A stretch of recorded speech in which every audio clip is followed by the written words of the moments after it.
Hello everyone and welcome back to another video from Gameplay Classic. In this video, I'm going to show you how to change your username within the Fall Guys game. So let's get started right away.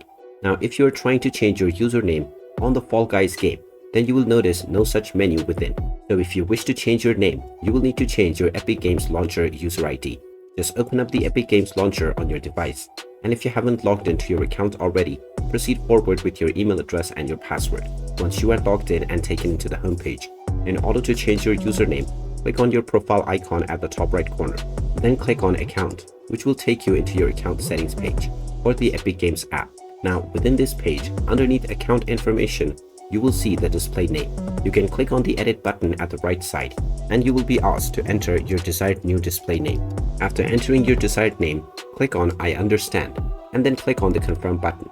Once you have confirmed your change, you will be told that you will not be allowed to make any more changes for another 2 weeks, which means that this display name will be set for 2 weeks, after which you can change it once again. And there you have it. That is how easy it is to change your username within the Fall Guys game. If you find this video helpful, make sure you hit that like button and subscribe to our channel if you haven't done so already. Also ring that notification bell to never miss another update from us. Thank you for watching and I will see you again in the next video.